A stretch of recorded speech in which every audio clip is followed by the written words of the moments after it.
అలా సర్దు కూర్చుంది. ఆయన వస్తూనే మొట్టమొదట ఒక మాట అంటాడు, సర్వధర్మో ఓ భీరుహు అని పిలిచాడు. భీరుహు అంటే పిరికిదానా అంటే ఆయన ఉద్దేశ్యం ఏంటంటే, నీ మనసులో ఒక పిరికితనం ఉంది, నువ్వు నా పాన్పు చేరడానికి నీకు అభ్యంతరం లేదు, కానీ ఎవరికైనా తెలుస్తుందని అనుమానపడుతున్నావు. కానీ ఇక్కడ తెలుసుకుని చెప్పడానికి మనుష్యులు లేరు. ఇక్కడ ఉన్నవాళ్ళు రాక్షసులు. రాక్షసులు మగవాళ్ళు కూడా లేరు, రాక్షసీ స్త్రీలు ఉన్నారు. వీళ్ళందరూ కూడా నా ఆజ్ఞని అవతల దల్చేవాళ్ళు. కాబట్టి నువ్వు నా పాన్పు చేరితే ఎలా తెలుస్తుంది? ఎందుకు బెంగ పెట్టుకుంటావు? ఎందుకు భయపడతావు? భయపడకు.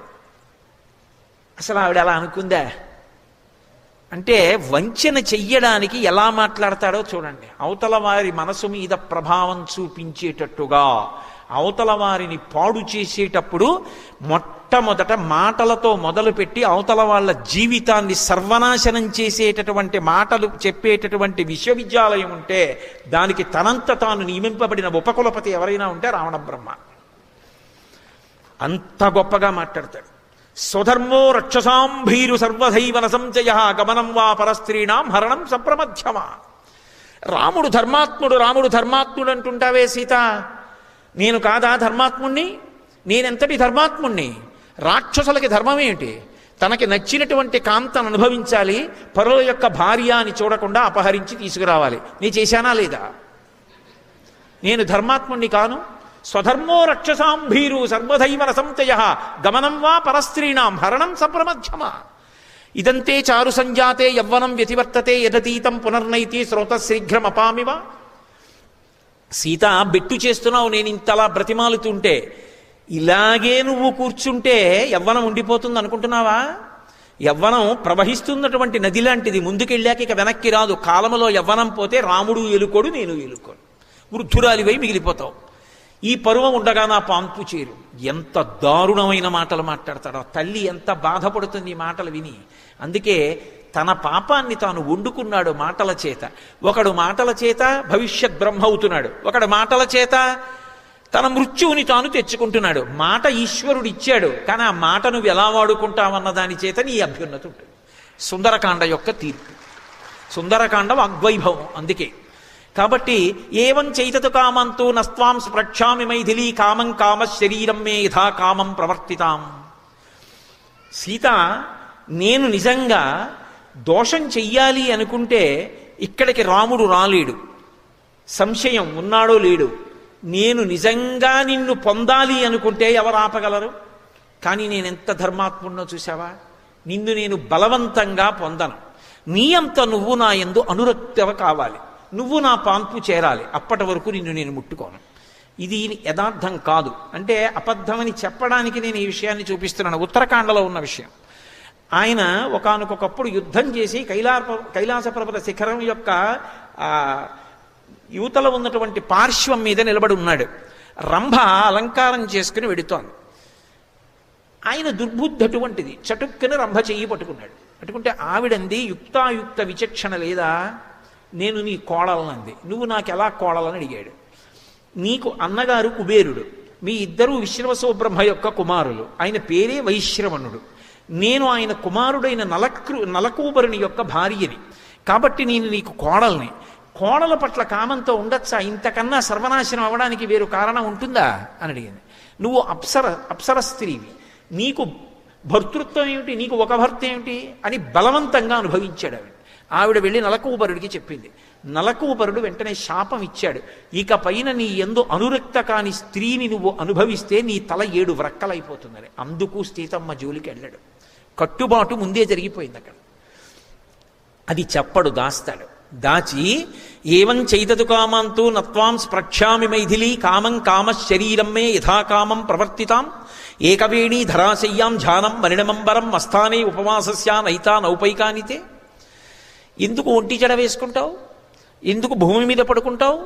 అవన్నీ ఆవిడ పరమ పవిత్రంగా భర్త పక్కన లేనప్పుడు ఇంకొకలా ఉండకూడదని ఆచరిస్తున్నటువంటి నియమాలు. పరమధర్మాత్మురాలు, పరమపతివ్రత. ఆమె ఎందు కామంతో మాట్లాడుతున్నాడు. ఏకవేణి ధరాశయ్యాం ధ్యానం మలినమంబరం. ఎప్పుడూ ఏదో ఆలోచిస్తుంటావు, ధ్యానం చేస్తావు, మట్టి బట్ట కట్టుకుంటావు. ఎన్ని పట్టుబట్టలున్నాయి నేను ఎత్తుకొచ్చినవి. చక్కగా పట్టుబట్ట కట్టుకోవచ్చుగా. మలినమంబరం అస్తాని ఉపవాసస్య, ఇంట్లోనేమో అన్ని వంటకాలు ఉన్నాయి, తినకుండా ఎందుకు అలా చిక్కిపోతావు?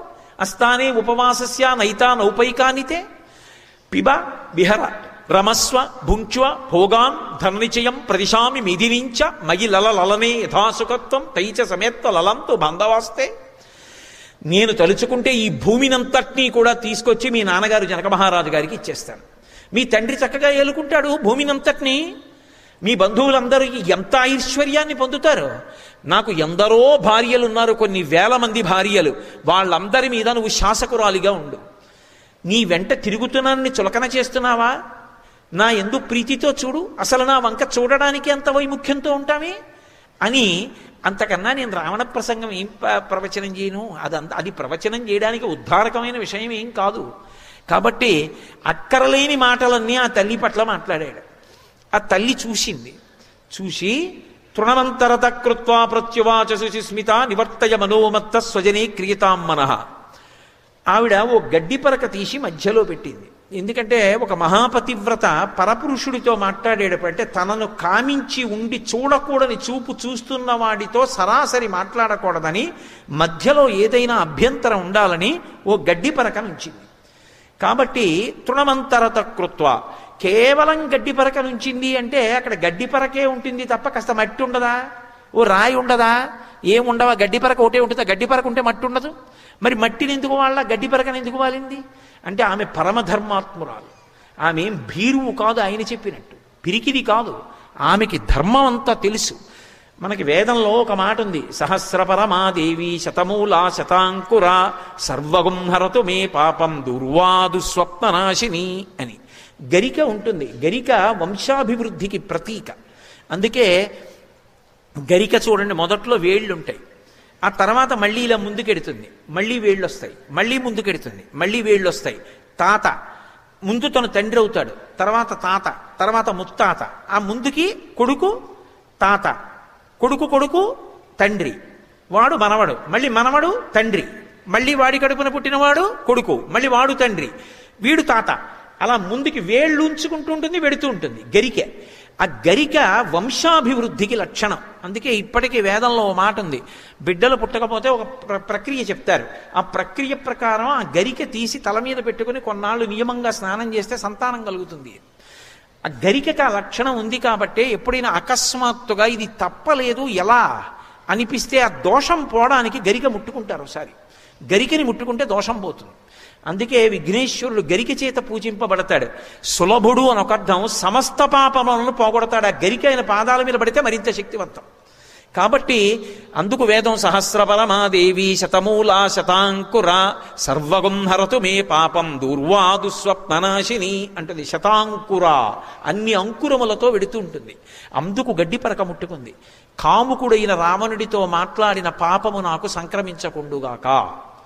2, ఆమె గడ్డి పరకను ఎందుకు పెట్టిందంటే ఒకానొకప్పుడు కాకాసురుడు అమ్మవారి యొక్క వక్షస్థలం మీద గాఢ వేస్తే రామచంద్రమూర్తి ఒక్క గడ్డి పరకని తీసి బ్రహ్మాస్త్రాన్ని అభిమంత్రించి విడిచిపెడితే కాకి 3 లోకములు తిరిగి వచ్చి మళ్ళీ రాముడి పాదముల మీద పడి శరణాగతి చేసి తనను తాను రక్షించుకోవలసి వచ్చింది. నా జోలికొస్తే ఒక గడ్డి పరక మీద బ్రహ్మాస్త్రాన్ని అభిమంత్రించాడు. ఈ గడ్డి పరక చాలు నిన్ను చంపడానికి రావణ, జాగ్రత్త. అందుకు గడ్డి పరక పెట్టింది. అంతేకాదు, మనుష్యులకైతే అన్నం పెడతారు, పశువులా ప్రవర్తించే నీకు గడ్డి పెట్టాలి కాబట్టి గడ్డి పరక పెట్టింది. కాదంటే అంతేకాదు అని. ఇలా అర్థం లేని కోరిక మనసులో పెట్టుకుని మహాపతివ్రతల దగ్గరికి వచ్చి మాట్లాడకూడని మాటలు మాట్లాడినందుకు రాబోయే కాలంలో గడ్డి పరక కన్నా చులకన చేసి ఆ రావణుడు దురాత్ముడని పిల్లలు కూడా మాట్లాడతారు. నీ గురించి ఇంత తపశ్శక్తి ఉన్నా ఎవరు మంచి మాట మాట్లాడరు. గడ్డి పరకంత అలుసైపోతావు రాబో కాలంలో. ఇంతకన్నా అన్యాయమైన విషయం జీవితాన్ని పాడు చేసుకోవడానికి ఇంకొకటి ఉండదు. వాడు గడ్డి పరక లాంటి వాడంటారు. ఇంత తపస్సు పోతుంది కాబట్టి జాగ్రత్తని చెప్పడానికి గడ్డి పరక పెట్టింది. ఇన్ని కారణాలు మనసులో పెట్టుకుని తృణమంతరత కృత్వా ప్రత్యువాచ శుచిస్మిత, చక్కటి శుద్ధమైన నవ్వు నవ్వింది. ఆవిడ నవ్వులో ఏ విధమైనటువంటి పరిహాసం కానీ భయం కానీ ఏమీ లేవు. అమ్మ నవ్వుతుంది చూడండి. అమ్మ నవ్వితే అనకూడని మాట పిల్లాడన్నాడు అనుకోండి, అమ్మ నవ్వు ఎంత అందంగా ఉంటుందో అమ్మ దాన్ని సంతోషంతో దిద్దుతుంది ఆ తప్పును అంగీకరించి. అమ్మ ఉయ్యాల అనడానికి పిల్లాడికి వచ్చిరాని మాటలు అమ్మ ఉల్లయ్య అందనుకోండి, వాడికి ఉయ్యాల అనడం రాలేదు, పిల్లకి ఉల్లయ్య అంది. అమ్మ ఉల్లయ్య ఊగుతా అది. అమ్మ నవ్వు చూడండి వెంటనే ఉల్లయ్య అంటోంది ఉయ్యాలాకని బాధపడదు, పకపకా నవ్వి ఎత్తుకుని ఉల్లయ్య కాదు ఉయ్యాల అంటుంది. అంటే ఉల్లయ్య అందనుకోండి పిల్ల మళ్ళీ పకపకా నవ్వి ఏ తల్లో ఇంట్లో ఉందనుకోండి వచ్చి అమ్మ ఇది చూడు ఉయ్యాలా అంటే ఉల్లయ్య అంటుందమ్మా అని కూర్చోపెట్టి 10 మాటలు చెప్పి ఉల్లయ్య కాదు ఉయ్యాలా పిచ్చి పుల్లయ్య అని ఆ పిల్లకి నేర్పుతుంది. అది అమ్మ తప్పు మాట్లాడినా ఎంత శుద్ధమైన నవ్వు నవ్వుతూ దిద్దుతుందో, అమ్మ కొడుకు తప్పు మాట్లాడితే ఎలా నవ్వుతుందో అలా నవ్వుతోంది సీతమ్మని చెప్పడానికి శుచిస్మిత. ఆ తల్లి స్థితి ఏమిటి, వీడి స్థితి ఏమిటి? కాలిపోడు. కాబట్టి తృణమంతరత కృత్వా ప్రత్యువాచ శుచిస్మిత నివర్తయ మనోమత్త స్వజనే క్రియతాం మనః. రావణ, నీ కామము నీ భార్యల యందు ఉంచుకో, అంతే ధన్యుడవైపోయావు. నీ కామము అన్య స్త్రీల యందు ప్రసరించిందా సర్వనాశనమైపోతావు. పరస్త్రీ సంగ దోషేన బహవో మరణంగతాహ అంటారు భవిష్యోత్తర పురాణంలో. పరస్త్రీ యందు కాముకత్వం కలిగిందా వాడు ఎంత గొప్పవాడైనా సరే మామూలుగా కాదు భయంకరంగా వెళ్ళిపోతాడు. ఆ స్థితి తెచ్చుకోకు రావణ. నీ మనస్సు నీ భార్యల యందు ఉంచుకో, నీ కామము నీ భార్య యందు ఉంచుకో. ధర్మం అయిపోయిందండి, ధర్మంతో ముడిపడిపోయింది, ఏ ఇబ్బంది ఏర్పడదు. కాబట్టి నివర్తయ మనోమత్త స్వజనే క్రియతాం మనః ఆత్మానుపమాం కృత్వా స్వేషు దారీషు రమ్యతాం అతుష్టం స్వేషు దారీషు చపలం చిలిచేంద్రియం. ఇవాళ నువ్వు నన్ను తీసుకొచ్చి ఇక్కడ కూర్చోపెట్టి ఇలా మాట్లాడుతున్నావే, నీ భార్యని కూడా ఎవరైనా ఇలాగే అపహరించి అలా మాట్లాడితే నీ మనసు ఎలా బాధపడుతుందో ఆలోచించు. నువ్వేం చేస్తావు? అలా రాముడు బాధపడ్డా? రాముడు నిన్ను శిక్షించడానికి రాడా? ఒక తప్పు చేసే ముందు ఆలోచించక్కర్లేదా? ఇలా మాట్లాడచ్చా? పరకాంతని తీసుకురావచ్చా? మహాపతివ్రతని రామచంద్రమూర్తి ఇల్లాల్ని నన్ను తీసుకొచ్చి ఇక్కడ కూర్చోపెట్టి ఇలా మాట్లాడతావా? నీ పాపం పండి నువ్వు మృత్యువుని పొందేటటువంటి అవకాశాన్ని నువ్వు పొందట్లా? తప్పు, ఇలా మాట్లాడకూడదు, ఇలా నువ్వు ప్రవర్తించకూడదు అని ఆవిడొక మాట అంది. నీవు ఒంట్లో ఓపిక ఉంది కాబట్టి ఇవాళ చపలం చిలితే ఇంద్రియం, నీ ఇంద్రియములు కదిలిపోతున్నాయి, నీ మనసు కదిలిపోతోంది, విచ్చలవిడిగా తిరుగుతున్నావు. కానీ ఒక రోజు వస్తుంది, ఆ రోజు నీ జీవితానికి తీర్పు ఎవరు చెప్తారో తెలుసా? నీ భార్యలు చెప్తారు.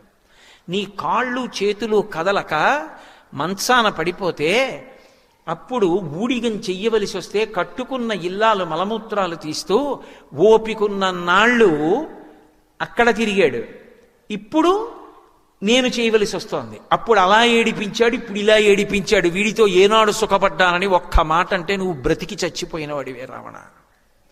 అనిపించుకోకు. ఎన్ని జన్మలెత్తినా ఆయనకే ఇల్లాల్ని కావాలి అని అనిపించుకున్న బ్రతుకేదో అది బ్రతుకు. ఇలా బ్రతకకు, తప్పు. ఏమి చెప్పిందండి నా తల్లి? సుందరకాండ అసలు పిల్లలకి పాఠ్యపుస్తకాల్లోకి శ్లోకాలు వెళ్ళకపోతే, సుందరకాండ అందకపోతే, సమాజానికి ప్రవచనం జరగకపోతే, రామాయణం అందకపోతే సంస్కారం ఎక్కడి నుంచి వస్తుంది? రాబోయే ప్రమాదం పిల్లలకి తెలియక్కర్లా? ఎంత అద్భుతంగా మాట్లాడింది సీతమ్మ. ఇంతకన్నా సౌందర్యవంతమైన వాక్కు, అభ్యున్నతికరమైన వాక్కు ఏది ఉంటుంది? అందుకే అది సుందరకాండ అయింది. కాబట్టి చపలం చిలితేంద్రియం, అదే జరిగింది రామాయణంలో. చిట్ట చివర రావణుడి 10 తలలు తెగిపోయి పడిపోయాడు. గ్రద్దలు భూమి మీదకి దిగుతున్నాయి తల తన్నుకుపోవడానికి. పట్టమహిషి మండోదరికి కబురు చేశారు, పల్లకీలో తీసుకొచ్చారు ఆవిడ్ని, యుద్ధభూమిలో దింపారు. అందరూ యుద్ధం ఆపేశారు. దేవతలు ఋషులు కూడా పైన నిలబడి చూస్తున్నారు. అందరు అనుకున్నారు ఆవిడ పల్లకీ దిగి అటుపక్క రామచంద్రమూర్తి నించున్నారు.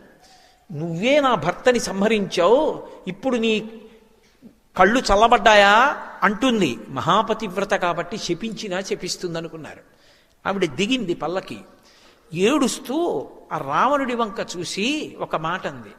ఇంద్రియాణి పురాజిత్వా జిత్వా త్రిభువనంత్వయ స్మరద్భిరివ తద్వైరం ఇంద్రియై ఏవ నిర్జిత అంది. రావణ, నువ్వు తపస్సు చేసినప్పుడు ఇంద్రియాల్ని పావుని తొక్కిపెట్టినట్టు బలవంతంగా తొక్కిపెట్టావు. కాలు తీస్తే కాటు వేద్దామని పాము చూసినట్టు నీ ఇంద్రియములు ఎదురు చూసాయి.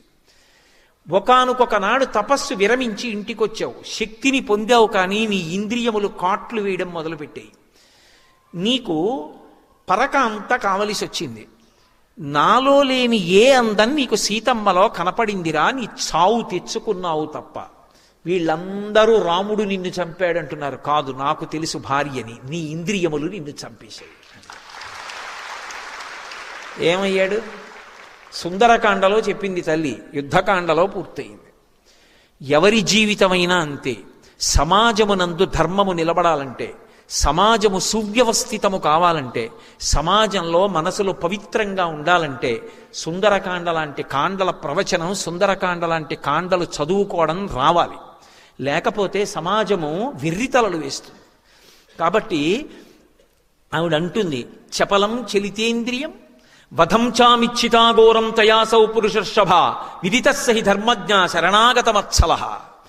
నేనింతటి వాణ్ణి ఇంతటి వాణ్ణని విర్రవీగుతున్నావు. మనిషి బ్రతకడం గొప్ప కాదు రావణ, చచ్చిపోవడం గొప్ప. చచ్చిపోవడం మనిషికి తీర్పు. అబ్దుల్ కలాం గారు వింగ్స్ ఆఫ్ ఫైర్ రాసుకుని the day of the final judgement అని రాసుకున్నారు. అంతిమమైన తీర్పు పరమేశ్వరుడిచ్చేది ఆఖరి రోజునిస్తాడు. ఆయన ఏమి చెయ్యక్కర్లా. వధంచామిచ్చితా ఘోరం, ఘోరంగా చచ్చిపోయేట్టు చేస్తే చాలు. నీ మలము నీ మూత్రము నువ్వు విసర్జించుకోలేకపోతే చాలు. మంచాన ఉన్నాడు, తన మలమూత్రములు తాను విసర్జించాడు, ఎవరెత్తుతారు? నేనే ఒకప్పుడు నేను ఒక ఊరు ప్రవచనాలకు వెళ్ళినప్పుడు ఆయన పాపం నన్ను ఎంత ఆదరంగానో చూసేవారు. అకస్మాత్తుగా నేను ఓ రోజున శివాలయంలో ప్రవచనం చేస్తుంటే ఆయన భార్య గారు కనబడ్డారు. ఏం మా కులాసాగా ఉన్నారా? ఆయన కులాసాయా అన్నాడు. బోర్న ఏడిచేశారు. ఏమమ్మా అన్నాను. అయ్యా మీరు ఒక్కసారి రావాలి, మైక్లో మీ కంఠం వినపడుతోంది, మిమ్మల్ని చూడాలని పరితపిస్తున్నారంటే, ఏమమ్మా ఆయన రావచ్చుగా ప్రవచనానికి అన్న. కాదండి మీరు రండి అంది. చుట్టూ జనం ఉన్నారు, ఏం చెప్తుంది ఇల్లాలు. సరే పాపం ఇంత పరితపిస్తోందని, ఎక్కడమ్మా అన్నాను. ఈ 3వ మేడనండి అది. నేను వెళ్ళి మేడ మీదకి వెళ్ళేటప్పటికీ ఒక గదిలో ఉన్నాడు ఆయన. పక్షవాతం వచ్చేసి కాలు చెయ్యి నోరు కూడా పడిపోయి, ఎంత డబ్బిచ్చినా ఉండట్లేదండి ఎవ్వరూ సేవ చేయడానికి. ఈయనకేమో ఇలా నోట్లో పోస్తే కింద నుంచి వెళ్ళిపోతోంది. గదంతా దుర్వాసన, మనిషి దగ్గర పుల్లటి కంపు. ఎలాగోలా పాపం గుర్తుపట్టి నమస్కారం పెట్టాలని తాపత్రయం. 2 చేతులు కలవవు. మంచం మించి పడిపోతాడేమో అని భయం వేసింది. ముందుకి నేను వెళ్ళలేకపోయాను 2 అడుగులేసి, అంత కంపు. అందులోనే ఉన్నాడు ఆయన. ఈగలు వాటి మధ్యలో. ఎవరు కడుగుతారు, ఎవరు చేస్తారు?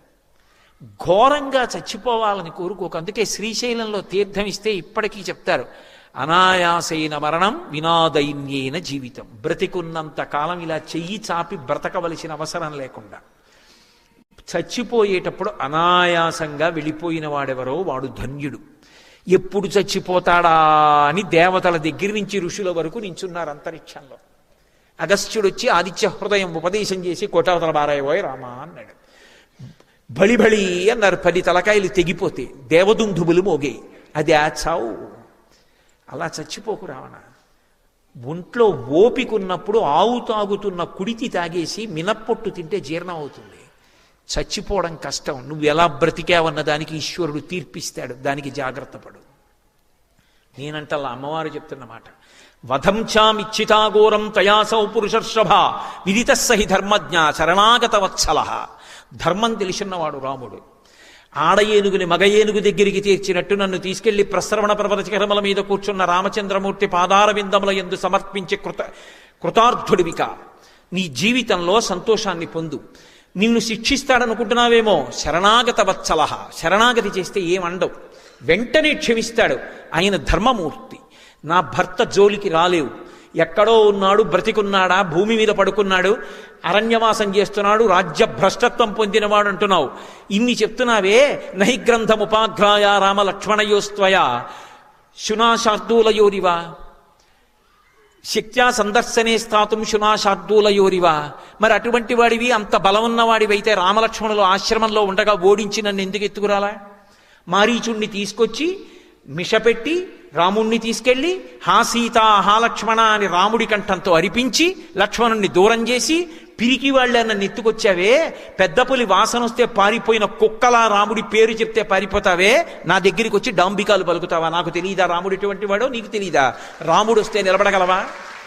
రామలక్ష్మణులు వచ్చి తమ యొక్క బంగారు ధనస్సులకు బాణములను సంధించి విడిచిపెడితే అగ్ని కక్కుకుంటూ లంక మీద రామలక్ష్మణుల యొక్క నామములు వ్రాయబడినటువంటి బాణములు వచ్చి పరంపరాగతంగా పడిపోతుంటే పరంపరగా నిలబడగలిగిన మనగాడు ఉన్నాడు ఆ లంకలో? భీరు అంటాడు ఆవిడ భీరు. రావణ, దిద్దుకో జీవితాన్ని. అక్కర్లేని విషయాల జోలికి వెళ్లకు, నిష్కారణంగా పాడైపోతావు. కాబట్టి ఇప్పటికైనా నా మాట విను, రాముడికి నన్ను అప్పజెప్పు. అసందేశాత్తు రామశ్చాతపశ్చానుపాలనాత్ నత్వాం కుర్మి దశగ్రీవా భస్మ భస్మార్హి తేజస. నేను నిన్ను చంపలేననుకుంటున్నావేమో, నా పాతివ్రత్య శక్తి చేత ఇప్పుడే నిన్ను నిలువున బూది కుప్పగా మారుస్తాను. కానీ మనుష్యకాంతగా ప్రవర్తిస్తూ పాతివ్రత్యాన్ని అవలంబిస్తున్నాను. నా భర్త ఆదేశిస్తే తప్ప నన్ను నేను రక్షించుకోకూడదు. నా భర్త వచ్చి నన్ను రక్షించాలి, అది పతివ్రతాధర్మం. అందుకని రాముడు వచ్చి నిన్ను చంపాలని వదిలిపెట్టాను తప్ప చేత కాక నిన్ను బ్రతకనివ్వలేదు. జ్ఞాపకం పెట్టుకో. ఇటువంటి మాటలు ఆ తల్లికి చెప్తుంటే, ఆవిడ భీరు అండే, ఆ తల్లి చెప్తుంటే విన్నాడన్నీ. ఎక్కడ లేని కోపం వచ్చింది. సీత, కామానికి ఒక దుర్గుణం ఉంటుంది, కామానికి నీడలా ప్రేమ ఉంటుంది. కామించిన వస్తువు తిరగబడినా ఏమీ చెయ్యలేము, ఎందుకంటే దాని మీద ఉన్న మమకారం అటువంటిది. నువ్వు ఎన్ని మాట్లాడినా నిన్ను నేనేం అనలేకపోయాను. నేటికి 2 నెలలు గడువిస్తున్నాను. 2 నెలలలో నా పాన్పు చేరావా? చేరుతావు. చేరలేదా? 2 నెలల గడువైపోగానే ప్రాతకాల